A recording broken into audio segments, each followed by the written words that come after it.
cerebro. Bien, entonces hablaremos de la segunda parte de la formación de la orina.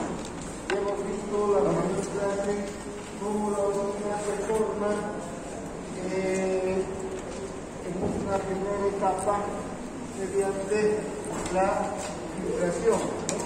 El filtrado glomerular, que no es nada más que un líquido similar al suero, al plasma, excepto que no tiene proteínas, no hay proteínas, no hay elementos formes de la sangre. Después, todas las sustancias que están en el líquido extracelular están en las mismas concentraciones también del líquido extracelular a nivel del filtrado glomerular. Luego viene un segundo proceso, un segundo paso, que es la reabsorción tubular. Aquí, en el sistema de los túbulos, todo el recorrido es capaz de realizar entonces la reabsorción de la mayor parte del líquido filtrado. Se va a reabsorber hacia los capilares ventriculares el líquido filtrado. Luego es el tercer proceso, que es la secreción de muchas sustancias y otras sustancias orgánicas que se eliminan hacia los tubos. Entonces, la suma de todos estos procesos, filtración menos reabsorción más secreción, da como resultado la orina formada, la orina que vamos a eliminar durante 24 horas.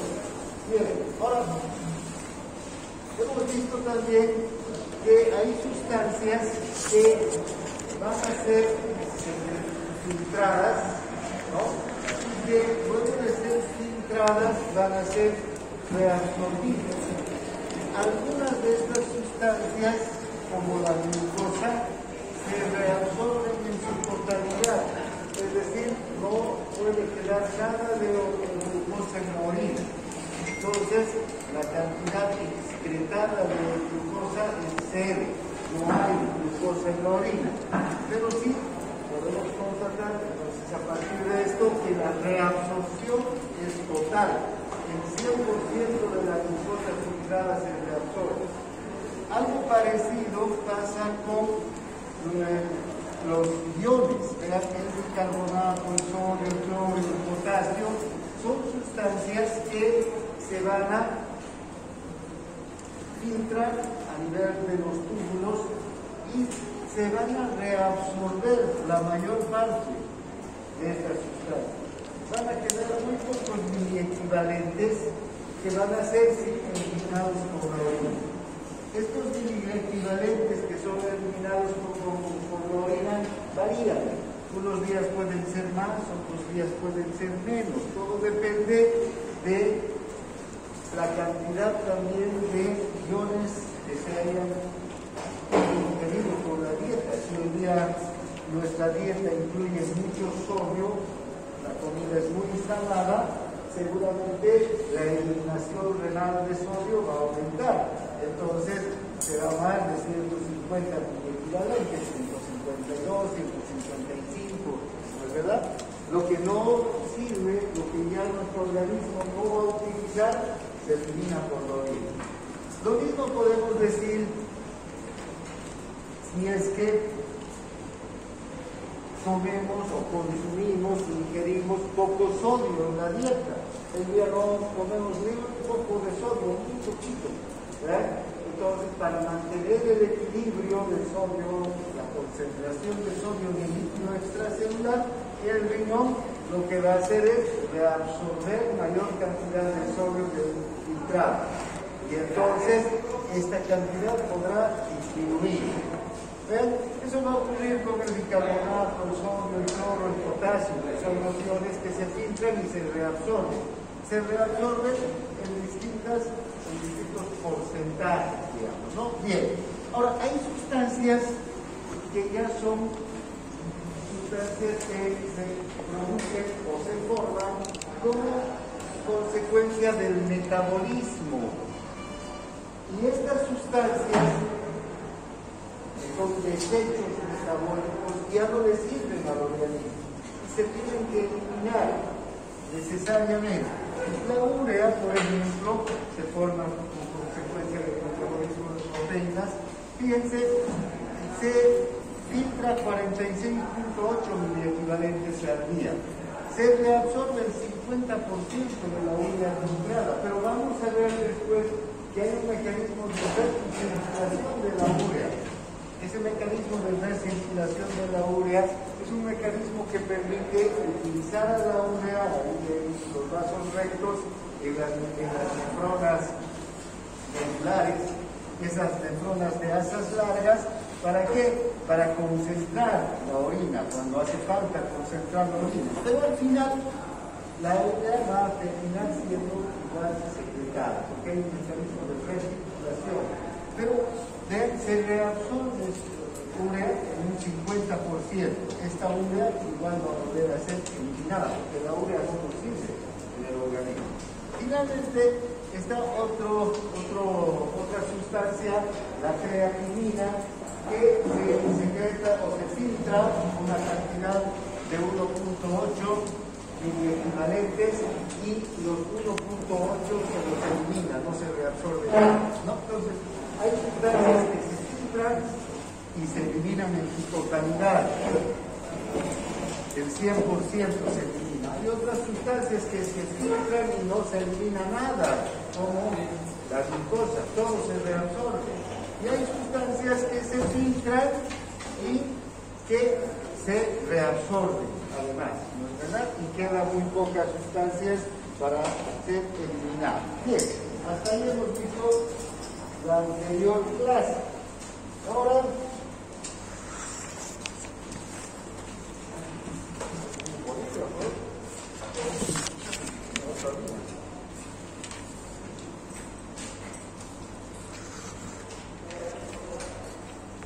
bueno, ahora hablaremos de los mecanismos de reabsorción. Porque ya hemos visto cómo se produce la filtración, qué fuerzas intervienen en la filtración glomerular, las fuerzas físicas que intervienen en la filtración. Ahora veamos los mecanismos que van a intervenir en la reabsorción tubular. Fíjense, si esta es la luz del túbulo, por aquí está circulando el líquido filtrado, este es el epitelio del túbulo. Estas son las células epiteliales que forman parte de la pared del túbulo. Después del epitelio viene el intersticio y finalmente está el capilar peritubular. Entonces, las sustancias que han sido filtradas y que recorren la luz del túbulo van a ser reabsorbidas por estas células, ¿verdad? Por eso están estas flechas rojas, que nos están indicando que hay reabsorción aquí. ¿Qué se reabsorbe? Agua, ¿no? El 99.9% del agua se va a reabsorber. Lo mismo el sodio, el potasio, el 82 o 85% del potasio va a reabsorber. Fíjense, todas las sustancias se reabsorben y para que se reabsorban tienen que atravesar la membrana celular. Aquí ya no intervienen las mismas fuerzas que intervienen en la filtración glomerular. En la filtración intervienen las fuerzas físicas, la presión colonosmótica, la presión hidrostática, ¿no es verdad? Tanto del glomérulo como la cápsula de Bowman. Aquí, para que haya un paso a través de la membrana celular, ¿qué tiene que haber? Medios de transporte, otros mecanismos totalmente diferentes de los que hemos analizado en el glomérulo. Entonces aquí, vean, va a haber paso, por ejemplo, del agua a través de los intersticios entre las células para filtrar el agua, ¿no? Además también va a haber una filtración transcelular. Esta filtración se llama paracelular, entre las células, entre las membranas de las células. Además va a haber también una filtración transcelular a través de la célula. El agua va a entrar a la célula y va a pasar hacia el intersticio, y del intersticio va a ir hacia el capilar. Entonces aquí necesariamente tiene que haber canales de agua, proteínas que son canales de agua, ¿no? También vamos a tener iones y otras sustancias que tienen que atravesar la membrana. Y ya sabemos que los iones necesitan medios de transporte, proteínas transportadoras. Muchas de estas proteínas son canales que se abren debido a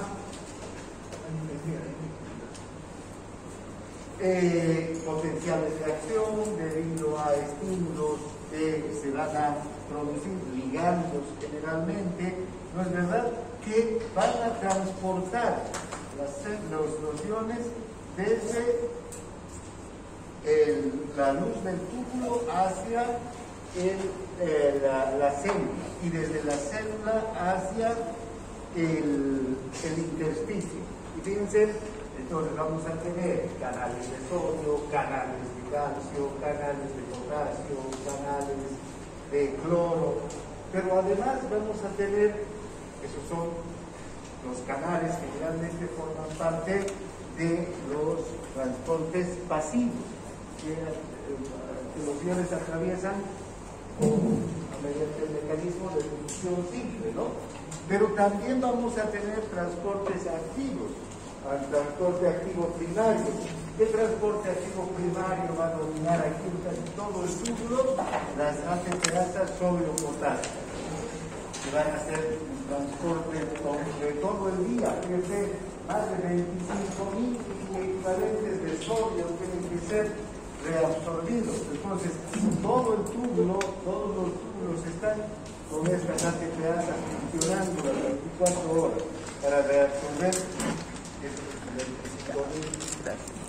25.000 equivalentes de sodio. También hay ATPasas de calcio, hay ATPasas de hidrógeno que trabajan aquí. Entonces hay transporte activo primario. También hay transporte activo secundario. Aquí hay contratransportes, cotransportes que van a contribuir a que pasen los iones, para que pasen sustancias orgánicas también. Se va a reabsorber aminoácidos, se van a reabsorber glucosa. ¿Cómo se reabsorbe la glucosa? ¿Cómo se reabsorben los aminoácidos? Mediante mecanismos de cotransporte con el sodio. El sodio que está siendo transportado va a ingresar a estas células junto con glucosa, junto con aminoácidos, para que estos sean reabsorbidos. Entonces, fíjense, hay numerosos mecanismos de reabsorción aquí que los vamos a ir estudiando. Tenemos que conocer en qué células y en qué porciones de los túbulos se realiza la absorción o la reabsorción de ciertas sustancias y cuáles son los mecanismos de transporte que se van a emplear. Bien, aquí podemos observar entonces, fíjense, el transporte activo, ¿no? ATPasas, sodio, potasio, que están distribuidas por todos los del túbulo. Aquí estas ATPasas que hacen, mueven electrolitos en contra de una gradiente de concentración, de iones, pero también en contra de una gradiente eléctrica. Entonces tienen que haber gradientes electroquímicas para que se transporten estos iones. Y además el transporte activo primario va a dar lugar al transporte activo secundario, ¿no? Fíjense, aquí tenemos los cotransportes, sodio-glucosa, sodio-aminoácidos, que son activados gracias a esta ATPasa, porque un transporte activo secundario no se activa solo, necesita la ATPasa. que va a producir la gradiente de concentración química y la gradiente de concentración eléctrica. Y esa es la aquí. También, fíjense, tenemos una ATPasa de hidrógeno, la bomba de hidrógeno, que va a trabajar en otros sectores del túbulo, y además cotransportes también, sodio, hidrógeno, ¿no? Ahora, hay algunas sustancias que se transportan de manera, digamos, ilimitada. Todo depende de las necesidades del organismo. El sodio, el agua, se puede transportar, como hemos visto, mayor o menor cantidad de agua o de sodio o de cloro, dependiendo de las concentraciones de estos iones en el líquido extracelular. Hay ciertas sustancias que van a ser reabsorbidas en su totalidad, entre ellas la glucosa. Pero vean, la glucosa tiene un límite de transporte máximo. Ese es un umbral de transporte. Es decir, una persona que es diabética, por ejemplo, se van a filtrar más de los 180 gramos de glucosa al día, porque la concentración de glucosa en la sangre del diabético es alta. Entonces, va a tener el filtrado glomerular la misma concentración de glucosa que la sangre de la persona diabética. ¿Y qué ocurre? Vean, acabamos de ver que la glucosa se reabsorbe por cotransporte, por un mecanismo de transporte activo primario. No es un canal de glucosa que se abre y que deja pasar como los iones o como el agua, cantidades enormes de glucosa. La glucosa tiene que ocupar una proteína transportadora, volveremos atrás, tiene que ocupar esta proteína transportadora.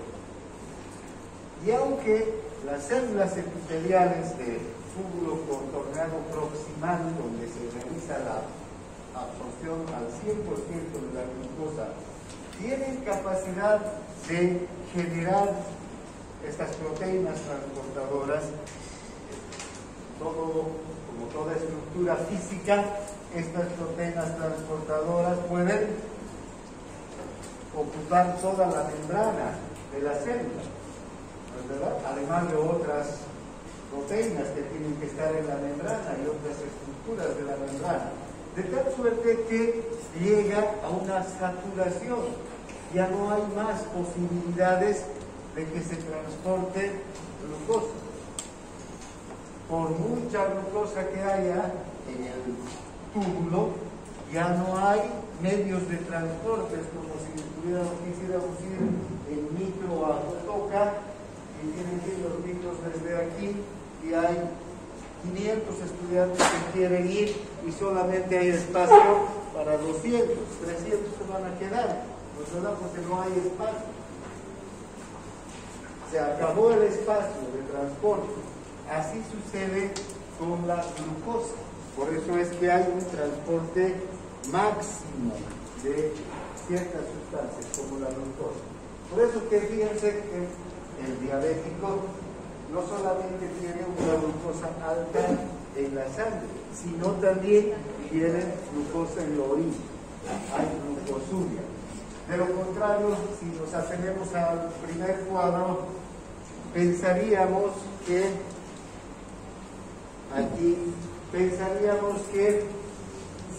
nunca vamos a encontrar glucosa en la orina. Cuando la concentración de glucosa está dentro de los valores normales, no vamos a encontrar, porque estos medios de transporte son capaces de transportar, son suficientes para transportar esa glucosa. Pero cuando la glucosa excede esta cantidad, entonces ya estamos frente a una incapacidad de los tubos para reabsorber toda la glucosa filtrada, ¿no? Bien, entonces, hay sustancias, entonces, que tienen un transporte máximo. Entre ellas, la principal está la glucosa. El transporte máximo de glucosa que pueden transportar nuestros túbulos es de 375 miligramos por minuto. Si hay más glucosa que esta, se va a quedar en la orina. También el fosfato tiene una característica de transporte máximo. De hecho, vamos a ver cuando hablemos de los mecanismos de reabsorción del sulfato, más lo del fosfato más allá, que el fosfato se mantiene en una concentración en el líquido extracelular por rebosamiento. ¿Qué quiere decir? Si hay más fosfato del que necesitamos, ese se va con la orina. Si falta fosfato en nuestro organismo, se va a reabsorber, ¿no? Es como si rebalsara un turbil. Si hay mucha agua, ¿qué va a pasar? Va a caer el agua del turbil, es un rebosamiento, ¿no? El sulfato también, 0.06 milimoles por minuto, es la máxima reabsorción de sulfato. Aminoácidos, 1.5 milimoles por minuto. El urato, 15 miligramos por minuto. El lactato, 75 miligramos por minuto. Y las proteínas plasmáticas, pero proteínas muy pequeñitas que sean capaces de ser reabsorbidas, 30 miligramos por minuto. ¿Ya? Después no hay posibilidad de reabsorción de proteínas grandes, de peso molecular grande, como ya hemos visto. Si se filtran, estas van a llegar a la orina. También hay un transporte máximo de sustancias que se secretan.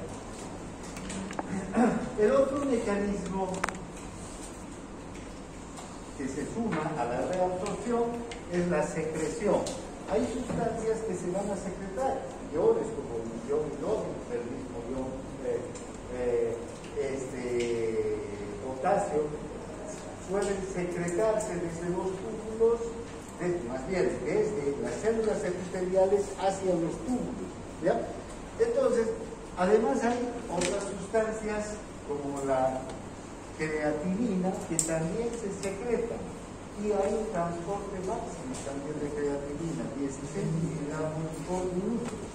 Cuando este transporte máximo se satura, empezamos a encontrar concentraciones más altas de creatinina en la sangre, ¿no? Que nos está mostrando que hay una alteración ya de la función renal.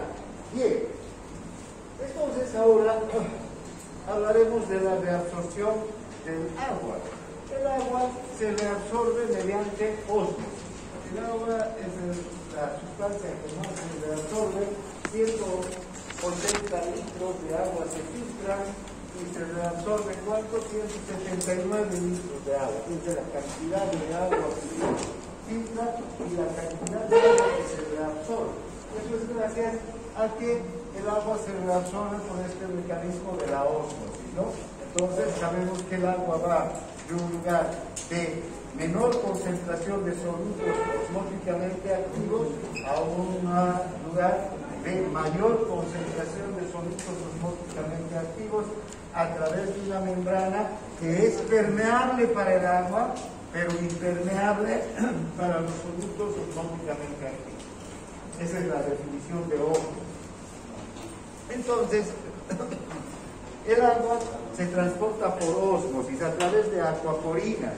Vamos a ver que las células renales tienen una capacidad enorme de generar acuaporinas cuando hace falta, ¿no? Las acuaporinas son proteínas, entonces estas se generan ¿dónde? A nivel de los ribosomas de estas células.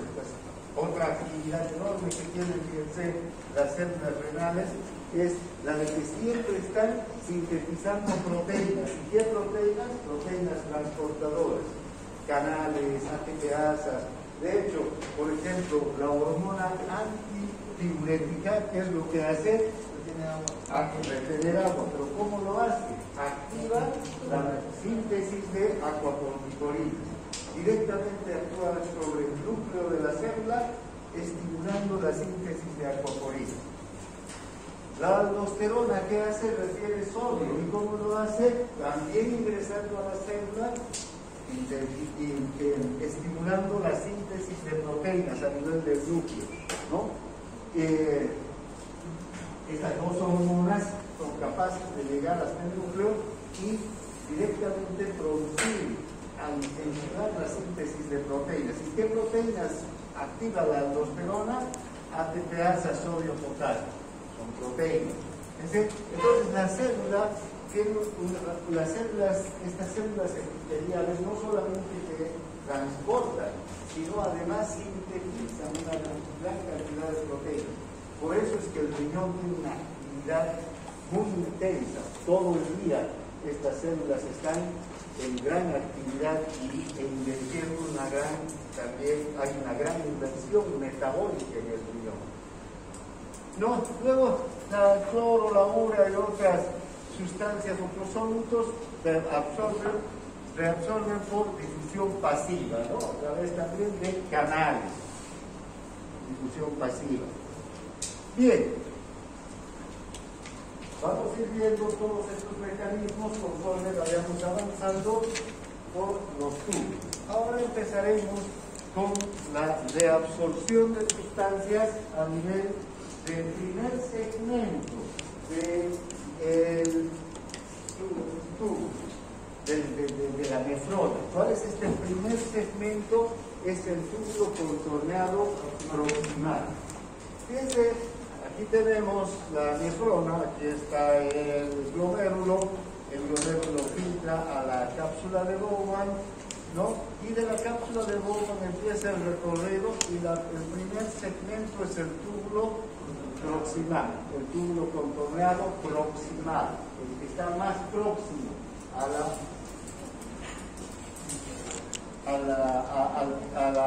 la cápsula de Bowman, ¿no? Vean, hemos visto que se filtra una gran cantidad de líquido, 180 litros de líquido, ¿no? De esos 180 litros de líquido y de agua, el 65% se reabsorbe en el túbulo proximal. Vean la capacidad de estas células para reabsorber agua. Pero no solamente se reabsorbe agua, sino también se reabsorbe sodio en la misma proporción. El 65% del sodio filtrado también se reabsorbe en el túbulo proximal. Un poco menos de cloro, pero también cerca del 60% del cloro filtrado se va a reabsorber en el túbulo proximal. Fíjense, aquí hay mecanismos de reabsorción, tanto activo como pasivo. Aquí hay bombas ATPasas, hay cotransportes, hay contratransportes que se activan. Además, hay difusión a través de las uniones intercelulares, hay difusión a través de las células, a través de canales de agua. Si ustedes observan, si hacemos un corte aquí en el túbulo proximal, tenemos esta estructura. Esta es la luz del túbulo, y estas son las células epiteliales que rodean a la luz del túbulo, que conforman el túbulo contorneado proximal. Si ustedes observan, esta flecha nos está mostrando que se reabsorbe una gran cantidad de sustancias en el túbulo proximal. Para empezar, se reabsorbe agua, el 65% del agua filtrada se va a reabsorber. Saquen la cuenta de 180 litros, ¿cuánto es el 65%? ¿Qué cantidad de agua es el 65%, no? ¿Cuánto es? Estamos acá el porcentaje. ¿Cuánto es el de 180 litros? ¿Cuánto será el 65%? ¿Cuánto? 117 litros, y ese ya se reabsorbe en este nivel. Solo en el túbulo proximal. La mayor cantidad entonces de líquidos, de agua y de cloro y de sodio se va a reabsorber aquí. Pero no se reabsorbe solamente agua, sodio, cloro, sino también bicarbonato. Se reabsorbe potasio. Y, ojo, aquí se reabsorbe toda la glucosa y todos los aminoácidos. Entonces esos dos transportes, glucosa-sodio y glucosa-aminoácidos, trabajan aquí, en el tubo. Cuando el filtrado llega al asa de Henle, ya no hay glucosa, ya no hay aminoácidos. Ya toda la glucosa se ha reabsorbido aquí, en el túbulo proximal. Si observamos esta, primero, vámonos al anterior diapositiva. Dice que el filtrado aquí es isoosmótico. ¿Qué quiere decir? Que el filtrado es igual en concentración de todas las sustancias, igual que el plasma, prácticamente. Hay una, digamos, misma concentración de sustancias que están en el plasma. Aunque se ha reabsorbido ya el 65% del filtrado del agua, del sodio, la concentración en general de las sustancias es la misma que la del plasma, por eso es isoosmótica. Ahora, vean a qué se debe esto. Reabsorbemos el 65% del agua y el 65% del sodio, y también se reabsorbe urea a este nivel y cloro.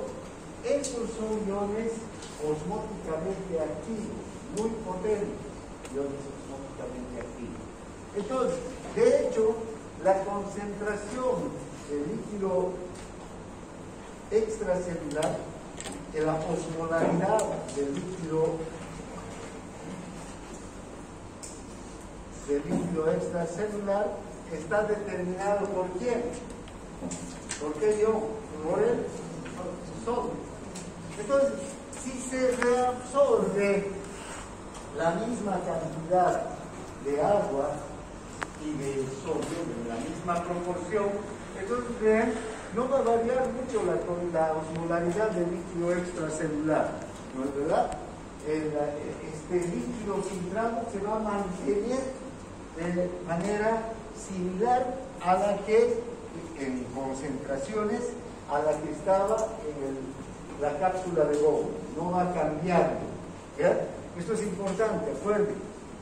La concentración del líquido filtrado en la asa o en el túbulo proximal es isoosmótica. Vamos a ver cómo va a ir cambiando esta relación entre los solutos y el agua en el resto de los túbulos. No se va a mantener igual en todos los túbulos. ¿Sí? Bien, entonces, ahora, se reabsorben en el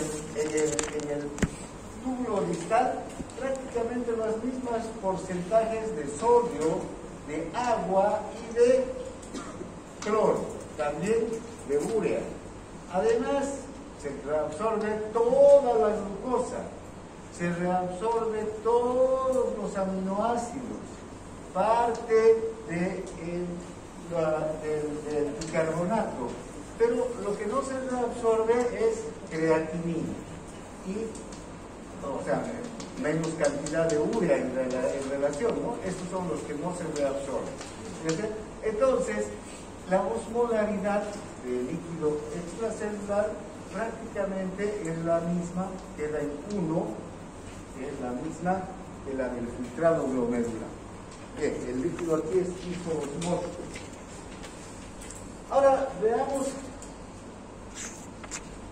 que no solo se reabsorben sustancias en el túbulo proximal, sino también aquí hay unas células que tienen la capacidad de secretar iones. No solamente se están reabsorbiendo todas estas sustancias, sino hay otras células que son capaces de secretar, llevar desde la célula y desde el intersticio, desde luego, hacia la luz del túbulo hidrógeno, ácidos orgánicos y bases orgánicas.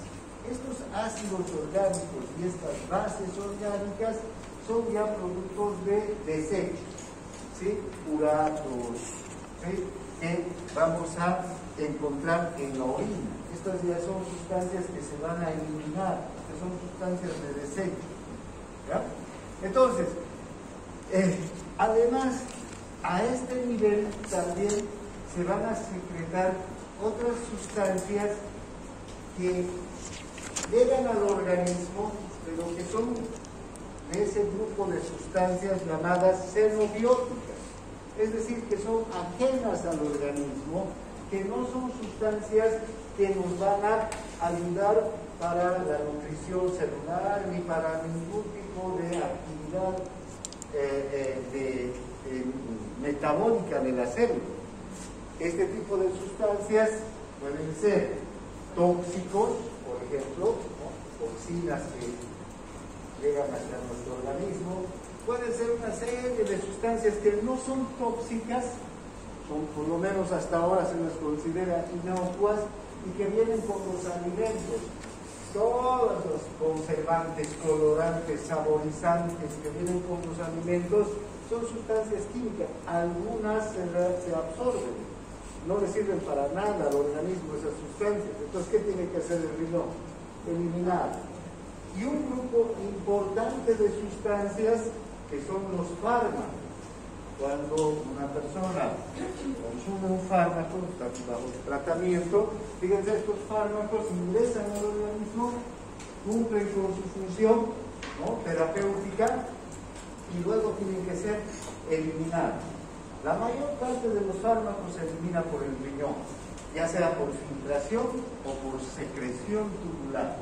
¿Vean? Aquí también estas células son capaces de eliminar las moléculas de los fármacos para que se vayan y ya no se queden en el organismo después de haber cumplido con su función.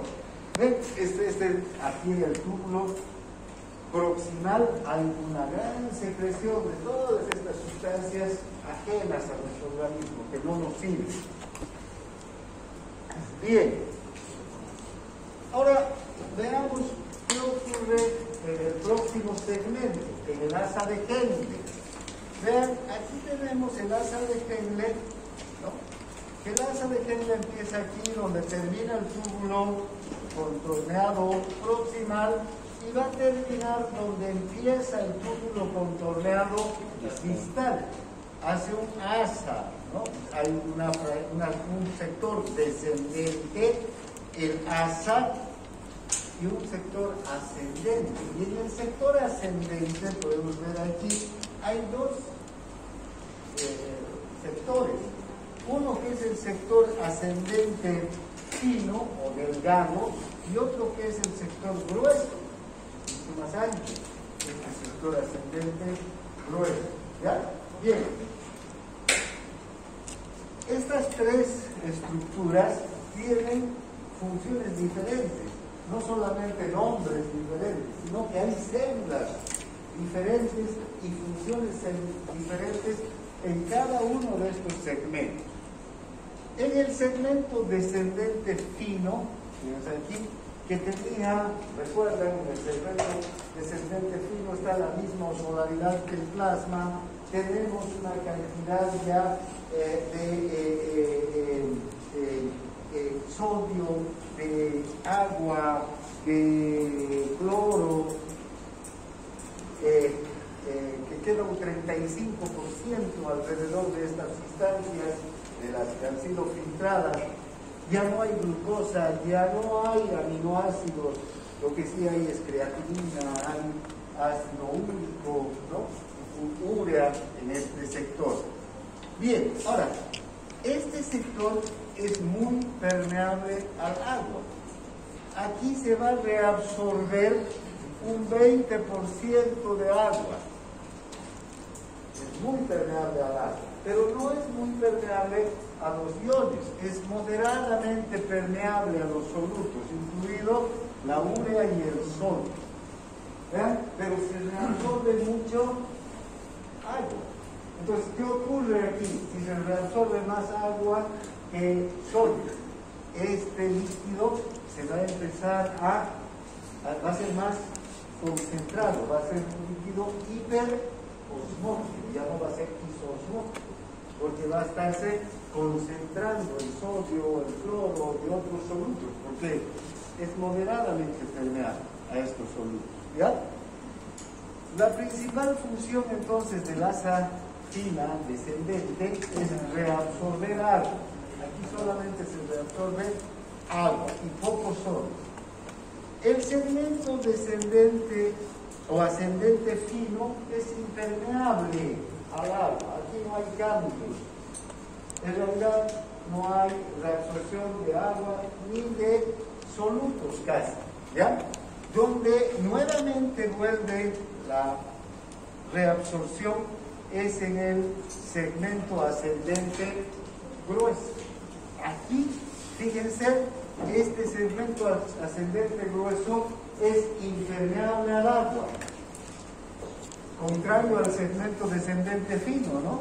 Aquí no se reabsorbe nada de agua, pero sí se reabsorben solutos.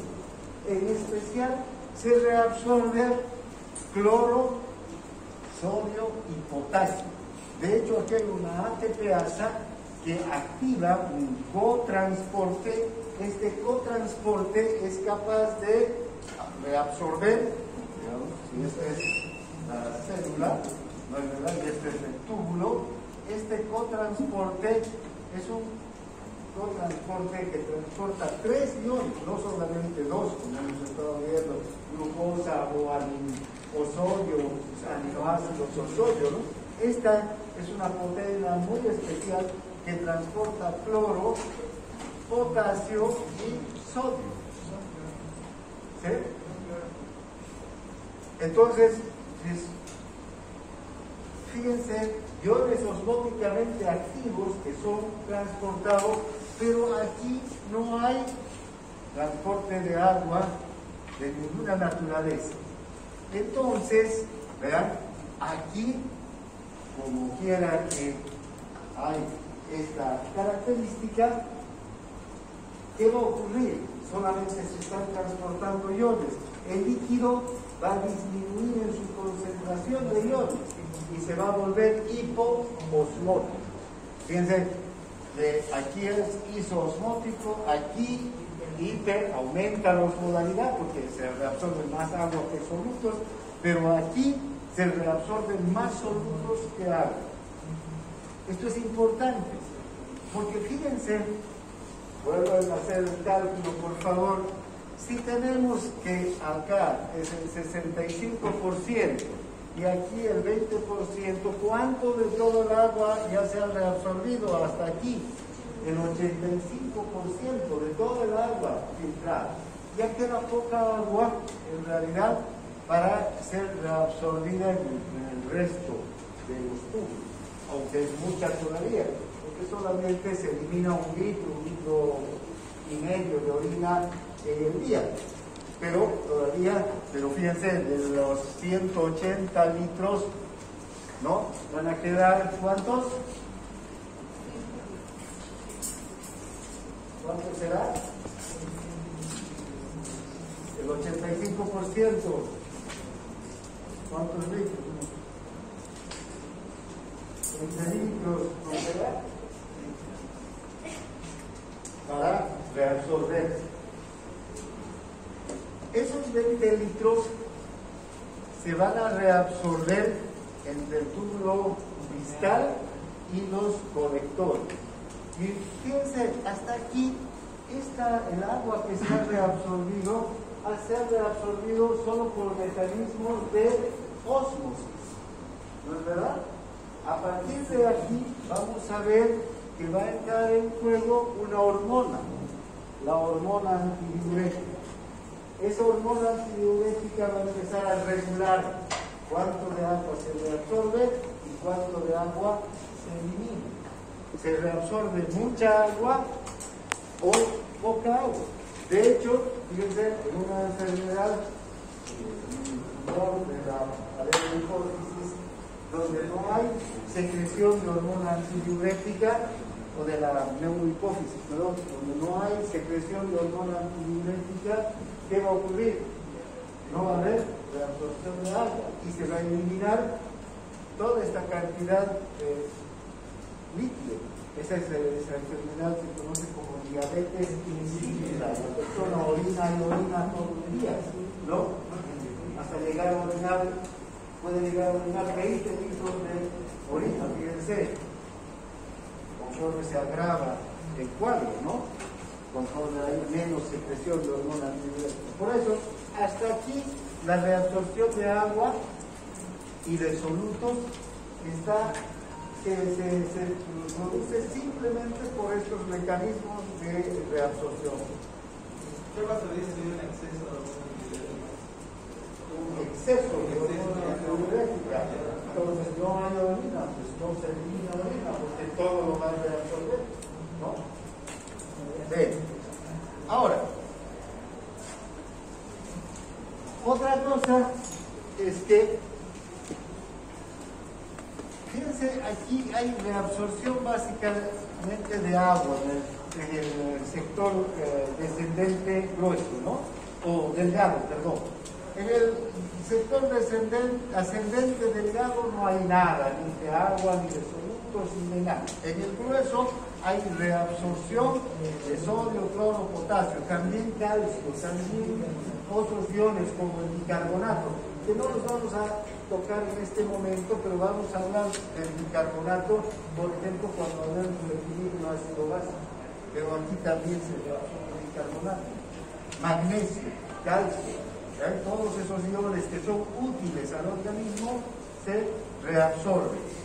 Y lo único que se secreta aquí, fíjense, son iones hidrógeno, también que participan del equilibrio ácido-base, estos iones hidrógeno que se están secretando. Se secreta una gran cantidad de iones hidrógeno, pero vamos a ver, interesante es el organismo, ¿no? No se encuentran en la orina gran cantidad de iones hidrógeno, ¿sí? ¿Qué pasa con esos iones hidrógeno que se secretan?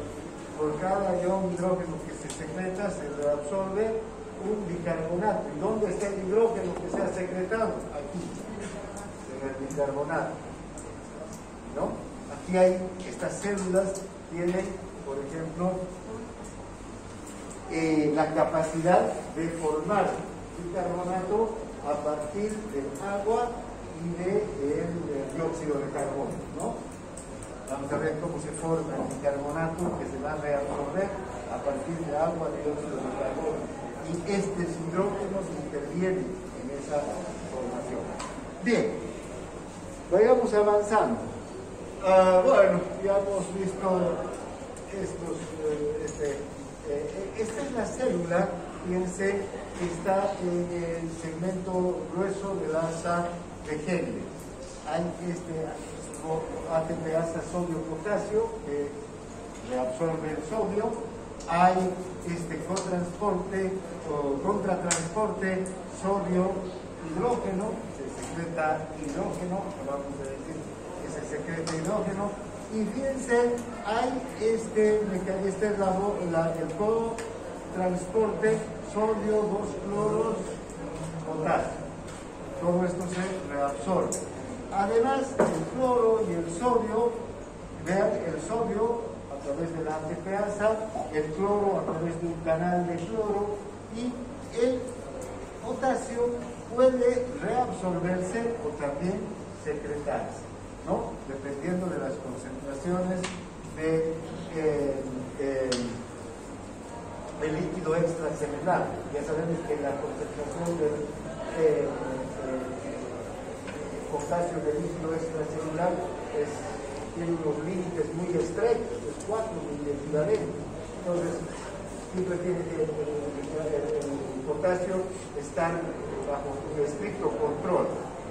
Vean, aquí, en esta proteína transportadora, funcionan unos diuréticos, los que se llaman diuréticos de asa, la furosemida y el ácido clorhídrico, bloquean a este cotransportador. Se unen a este cotransportador y no lo dejan reabsorber.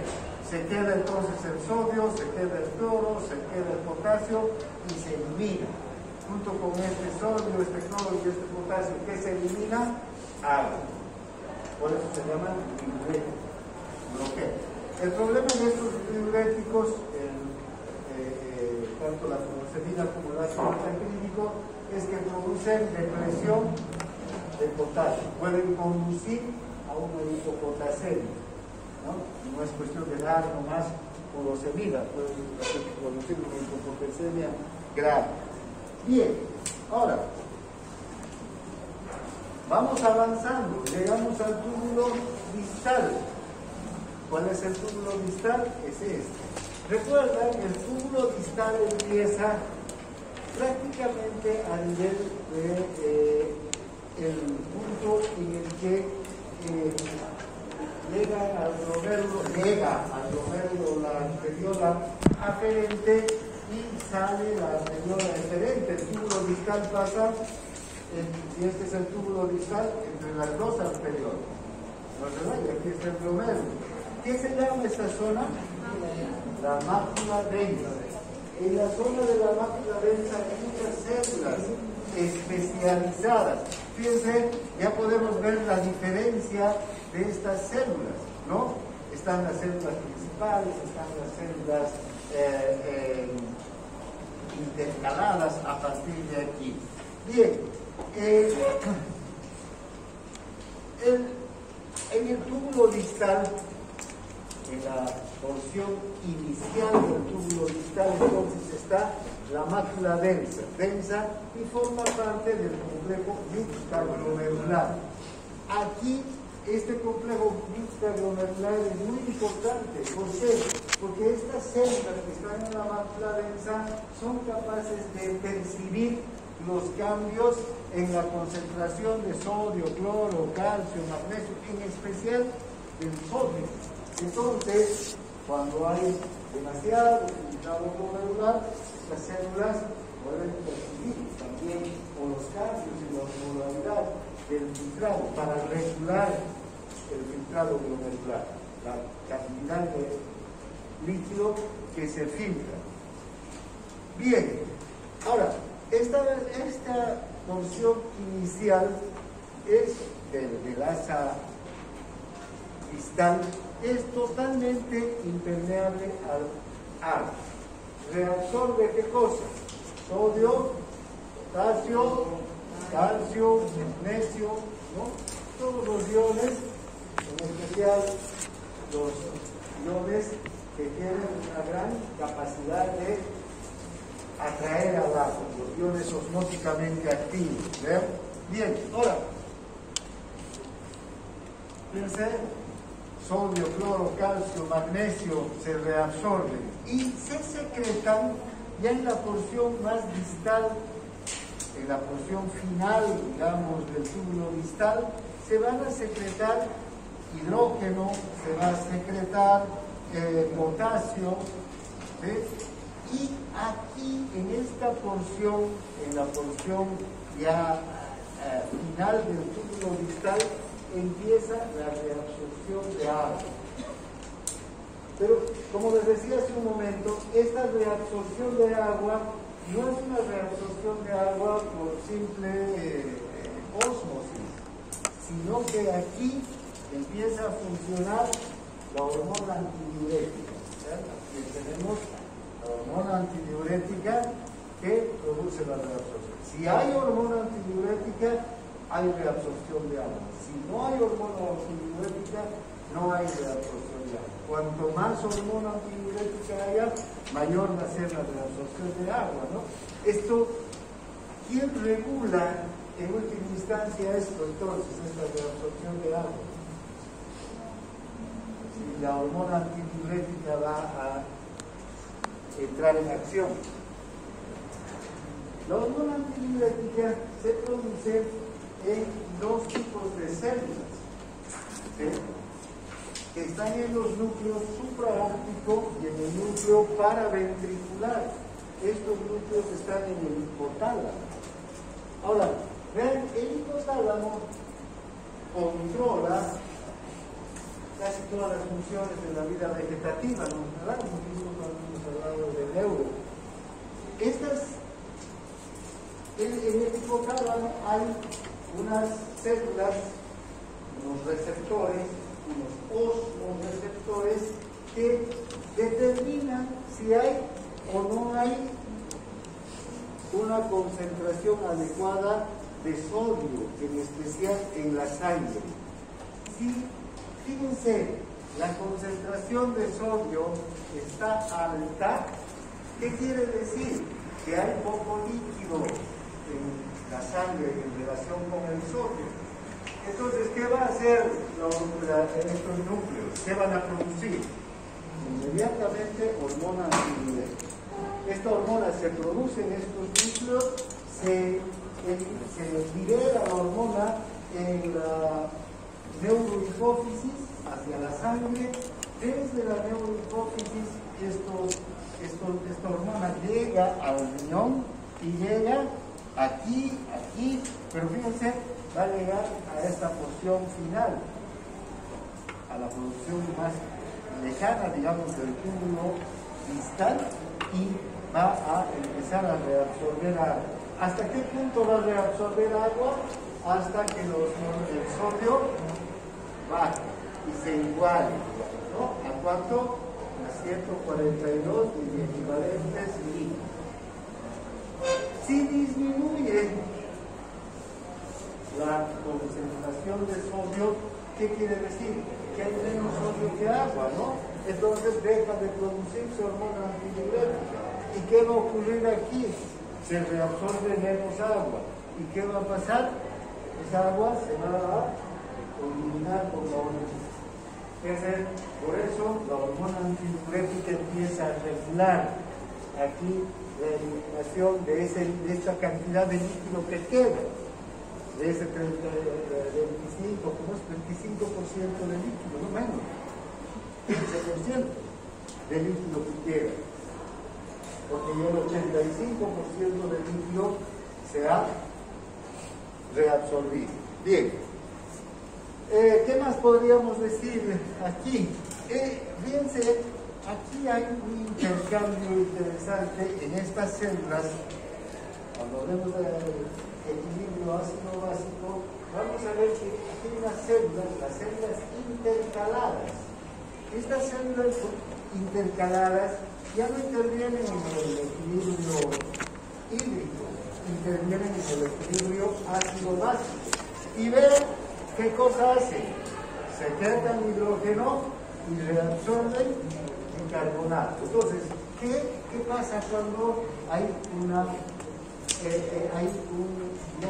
acidosis en el líquido intracelular, en la sangre? Va a haber mayor cantidad de hidrógenos, ¿verdad? Y entonces se van a secretar más hidrógenos aquí y se van a reabsorber mayor cantidad de bicarbonato. ¿Para qué? Para equilibrar el equilibrio ácido-básico. Estas células intercaladas son las encargadas. En cambio, estas principales, ven la diferencia entre estos dos tipos de células, ¿no? Hay diferente color, por lo menos. Estas células principales, entonces, son las que se ocupan de reabsorber mayor cantidad de agua. Sobre estas células principales actúa la hormona antidiurética. ¿Ya? Bien. Entonces, son las características del segmento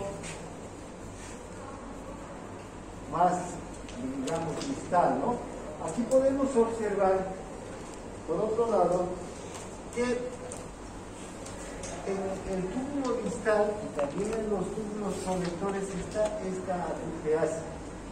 Esta ATPasa se encarga también de reabsorber el sodio, y aquí también se va a ajustar la reabsorción de sodio, porque ven, ya queda poco sodio, de todo el sodio, del 100% de sodio filtrado, ya queda aquí un 10% del sodio filtrado. Entonces, aquí se va a definir entre el túbulo distal, la porción final del túbulo distal y los conductos colectores, se va a definir cuánto de sodio se va a eliminar. 150, 155, 140, 145 como equivalente, ¿no? Va a depender entonces también de la concentración de sodio en la sangre. Ahora, esta bomba ATPasa juega un papel clave. Esta bomba ATPasa activa este cotransportador de cloro y sodio. ¿Sí? Este cotransportador entonces va a ser el que se va a encargar de llevar el sodio y el cloro desde el túbulo hacia la célula, y la ATPasa de la célula al intersticio y del intersticio hacia el capilar peritubular, ¿no? Bien, ahora, este cotransportador también es objeto de la farmacología, ahora lo van a ver. Aquí actúan los diuréticos tiacídicos, la hidroclorothiazida, que es un diurético que se usa mucho para el tratamiento de la hipertensión arterial, por ejemplo, se utiliza la hidroclorothiazida, ¿no? Entonces, ¿qué hace la hidroclorothiazida o los tiacídicos en general? Bloquean a este cotransportador, lo inhiben. Y si lo inhiben, no se reabsorbe sodio, y junto con el sodio se elimina agua. Ahora, bien, en las células principales,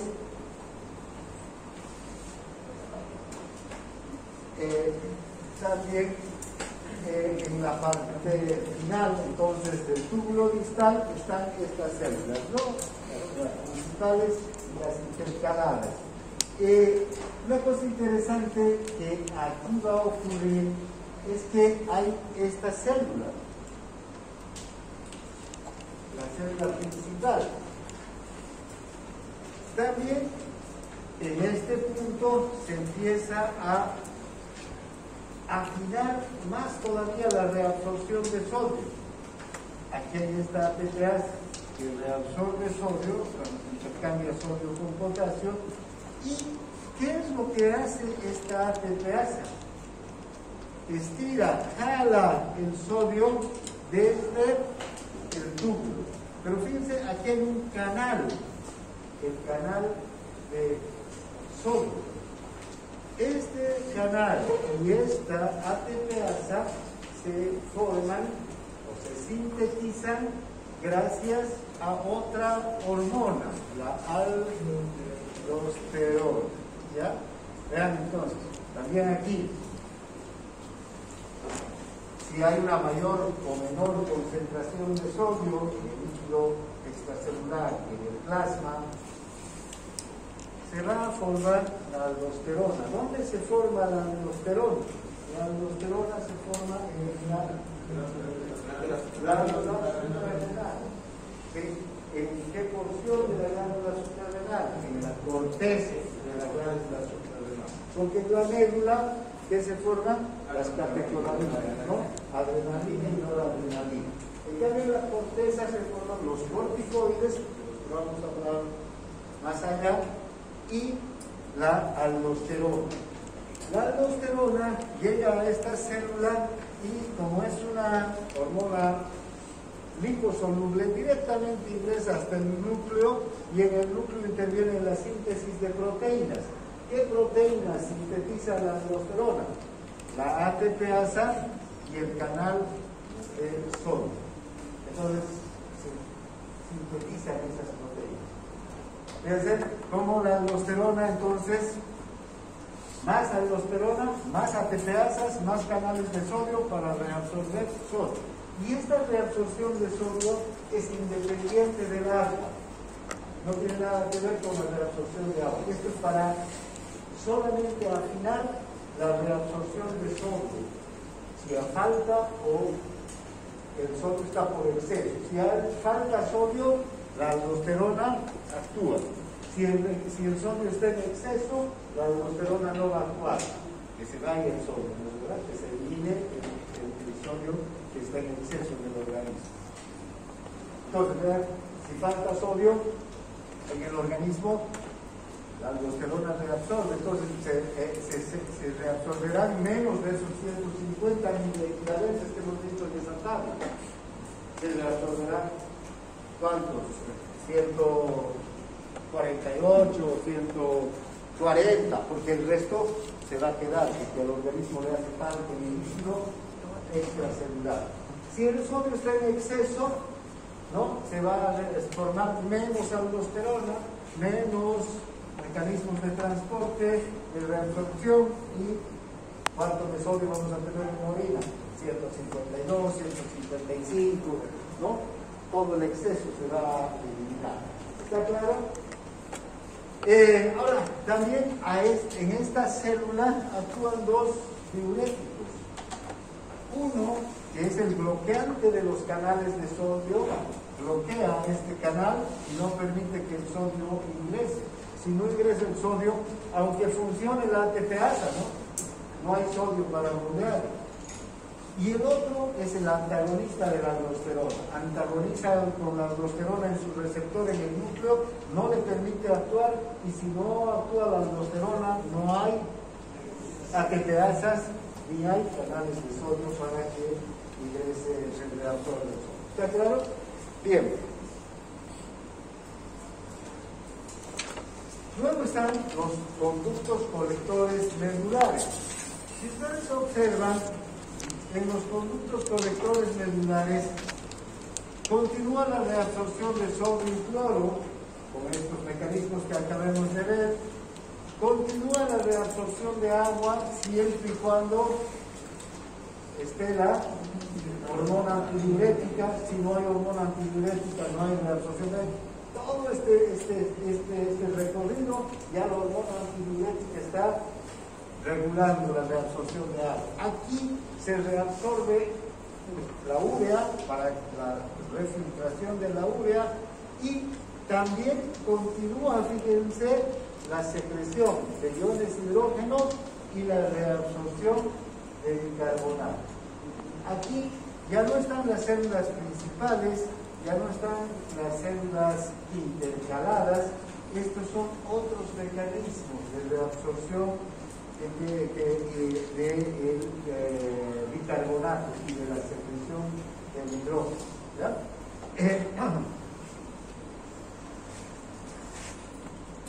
Bien.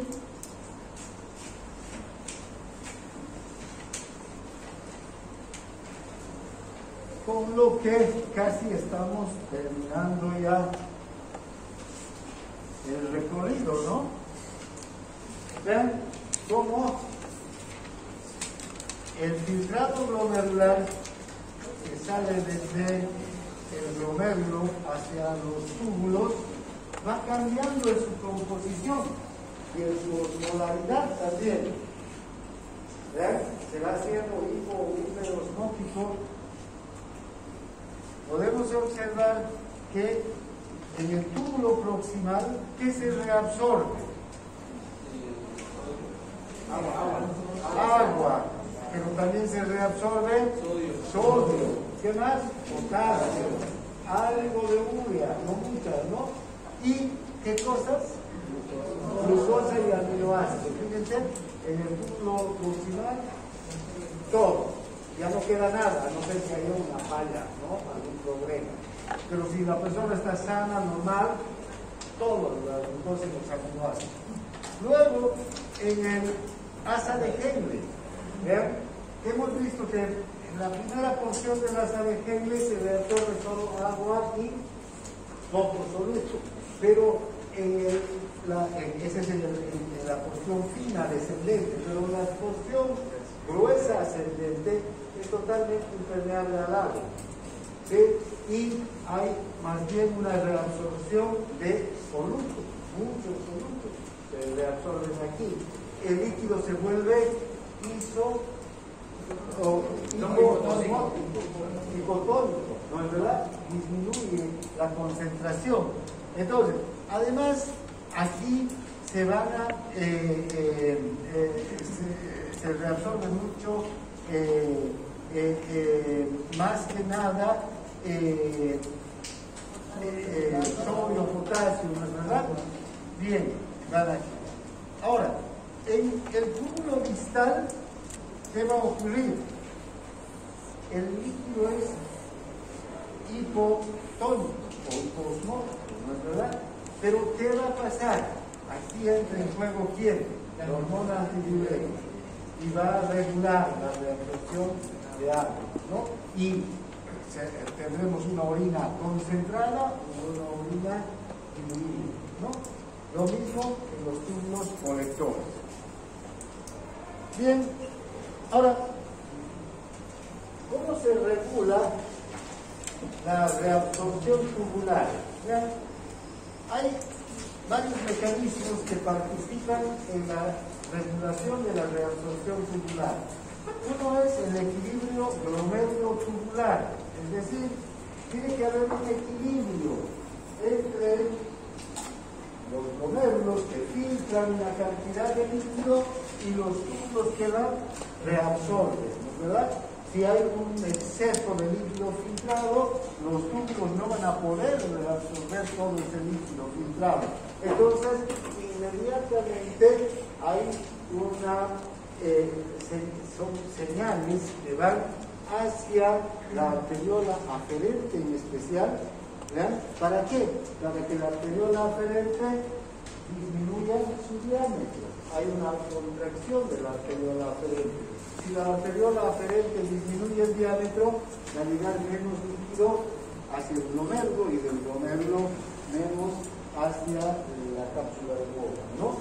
Entonces este es un mecanismo que mantiene el equilibrio glomérulo-tubular. También están las fuerzas físicas en el líquido capilar peritubular y el líquido intersticial. Enseguida vamos a ver las mismas fuerzas físicas, las fuerzas de Stalin que producen la filtración, también van a intervenir en la reabsorción. ¿Dónde? En los capilares peritubular. Ahí ya no hay medios de transporte, porque están los capilares que están reabsorbiendo agua, están reabsorbiendo iones. ¿Y por dónde reabsorben toda esa cantidad de sustancia en los capilares? No por medios de transporte, sino a través de ¿qué? De sus poros capilares, por donde ingresa el agua, ingresan los solutos de peso molecular bajo. Ahí las fuerzas físicas, la presión hidrostática, la presión coloidosmótica, nuevamente entran en acción. Y finalmente está el efecto de la presión arterial sobre la diuresis. Sabemos que si aumenta la presión, aumenta la diuresis, ¿no es verdad? Este es el mecanismo que se llama diuresis por presión. Bien, entonces, cuando hablamos del equilibrio glomérulo-tubular, nos estamos refiriendo a que la capacidad de los túbulos de aumentar la reabsorción en respuesta a un incremento de la carga tubular es limitada. No pueden reabsorber todo lo que les llega también los túbulos, y si la filtración es demasiado, ¿ya? Los medios de transporte de los túbulos se van a ver saturados. Entonces inmediatamente hay unos mecanismos que van a evitar sobrecargas en los segmentos del túbulo distal, ¿no? ¿Qué va a producirse? Entonces vasoconstricción en las arterias, en la arteriola aferente en especial. Luego están las fuerzas físicas en el líquido capilar peritubular. ¿Ven? Aquí también tiene que haber fuerzas físicas. Recuerdan, hemos visto que este capilar, el capilar peritubular, tiene una presión baja. No es como el capilar glomerular, que tiene 60 milímetros de mercurio. Tampoco es como el capilar sistémico, que tiene 17 milímetros de mercurio. Este tiene una presión más baja todavía, 13 milímetros de mercurio. Esta presión, ¿vean?, es esencial.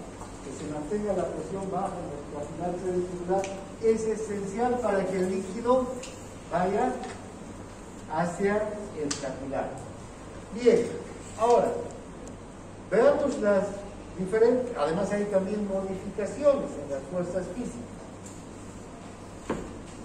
La presión hidrostática del capilar es de 13 milímetros de mercurio. Esta presión, ¿qué hace? Se opone a que el líquido llegue al capilar, 13 milímetros de mercurio, porque esta presión está ejerciéndose sobre las paredes del capilar y lo que está haciendo es salir líquido hacia el intersticio, ¿ya? Pero tenemos esta otra presión, la presión coloidosmótica del líquido o de la sangre, del plasma, del capilar. Si ustedes recuerdan, ya en el glomérulo esta presión coloidosmótica no era de 28 como en el capilar sistémico, sino de 32. ¿Por qué? Porque hay una concentración de proteínas. En el glomérulo ha salido líquido y aquí que han quedado iones, elementos solutos, elementos formes de la sangre, más células y qué, proteínas, nada más, ¿no es verdad? Entonces hay una concentración de proteínas, lo que hace que aumente la presión coloidosmótica de la sangre. Por otro lado, en el intersticio, aquí hay una presión hidrostática del intersticio de 6 milímetros de mercurio. Esta no es una presión negativa, ¿sí? Y hay una presión, y desde luego también va a haber una presión, aquí no hay proteínas, no va a haber una presión coloidosmótica, ¿sí? Entonces tenemos estas fuerzas, sí, en realidad no hay proteínas filtradas, pero están las proteínas que normalmente están en el líquido intersticial, ¿no? Entonces es de 15 milímetros de mercurio, que atraen el líquido. Si sumamos estas fuerzas, entonces, fíjense, ¿qué tendríamos que sumar? Las que se oponen al retorno del líquido. ¿Cuáles van a ser? 13 más 15, ¿no? Esto suma 28. Y las que van a atraer al líquido van a ser 32 más 6. 32 más 6, 38. 38 menos 28, 10. ¿Recuerdan cuánto era la fuerza neta de filtración en el capilar glomerular? 60 menos 50. 10, ¿no es verdad? Y aquí también 10. En el capilar glomerular lo que hace es salir hacia el túbulo, ¿no? El líquido. En este caso, esta fuerza de 10 lo que hace es impulsar desde el intersticio hacia el capilar peritubular, para que el líquido vuelva ¿a dónde? A la sangre. Junto con el líquido, ¿qué van a volver? Los iones, la glucosa, los aminoácidos, todas las sustancias que se han reabsorbido. De todas las sustancias que se han reabsorbido van a llegar al intersticio y junto con el líquido, con el agua, van a pasar hacia el capilar peritubular. Y del capilar peritubular a las vénulas, a las venas renales y a la circulación. Entonces ese es el recorrido, ¿no? Entonces, bueno, ya. Ahora, vean el efecto de la presión sobre la diuresis. Ya sabemos, si aumenta la presión arterial, aumenta la diuresis. Generalmente la presión y la diuresis por presión, ¿por qué se da? Porque aumenta el volumen, ¿no? Si aumenta el volumen, tomamos mucho líquido, se absorbe ese líquido en el intestino, pasa a la sangre, aumenta el volumen y ese volumen aumentado hace que aumente la presión y eso hace que aumente la filtración glomerular, ¿no? Si disminuye la presión, por ejemplo, una hipotensión, ¿qué va a ocurrir? Va a haber poca filtración, ¿no es verdad? Y que va a haber poca eliminación de orina. O cuando disminuye el gasto cardíaco también. Recuerden en las clases anteriores, si disminuye el gasto cardíaco, menos sangre que el corazón es capaz de inyectar a la aorta, baja la presión arterial y lo primero que va a ocurrir es una caída en la eliminación de la orina, ¿no? No se elimina orina. Entonces, la presión tiene mucho que ver. Ahora, ¿qué ocurre si baja, por ejemplo, la presión arterial? Inmediatamente se pone en marcha un mecanismo. Mecanismo renina-angiotensina aldosterona. Y la angiotensina es capaz de subir la presión arterial, pero no solamente sube la presión arterial, sino también influye sobre la filtración glomerular, ¿no? Entonces, vean, son los mecanismos que entran en juego y que van a regular de una u otra manera la reabsorción, ¿no? Bien, ahora, como les decía hace un momento, entonces,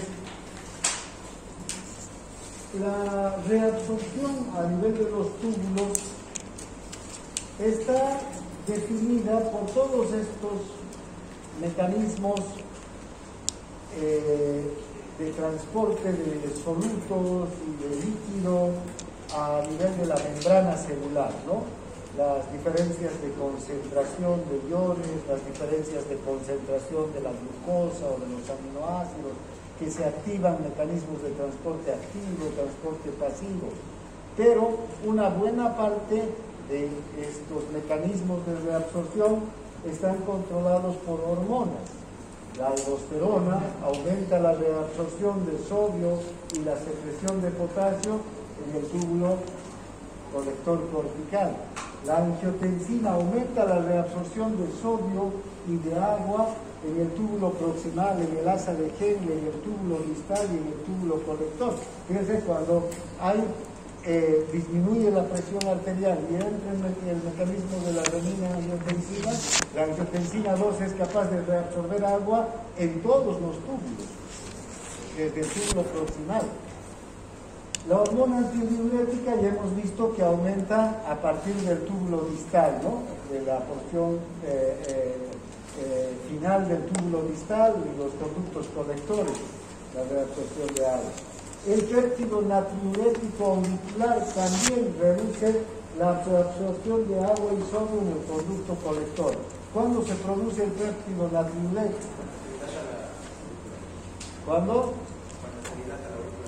Cuando se dilata la aurícula derecha. ¿Y por qué se dilata la aurícula derecha? Porque hay una sobrecarga de sangre en la aurícula derecha. Entonces aumenta el volumen, ¿no? Si aumenta el volumen de la sangre, la aurícula derecha, que es la que recibe, la que primero recibe en el corazón, se va a dilatar.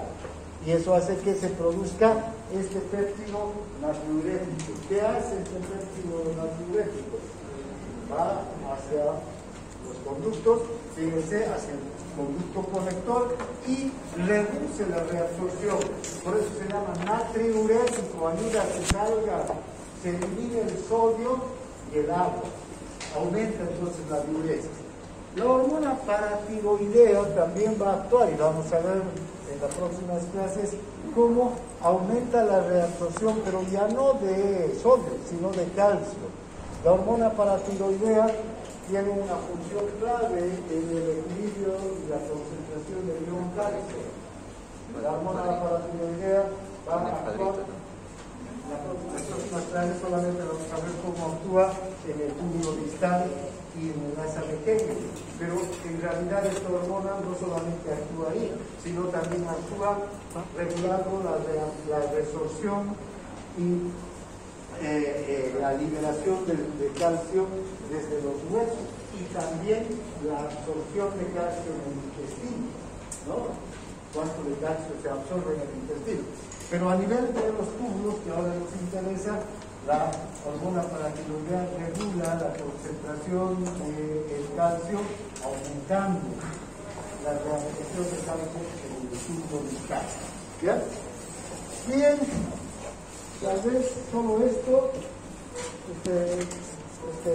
esta matriz donde se ven los lugares y los efectos que tienen cada uno de las hormonas, ¿no? Bien, aquí quedamos entonces. Mañana continuamos y vamos a ver la regulación del sodio, del potasio, todo esto.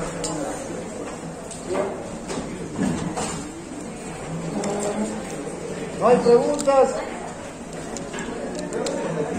No hay, nos vemos.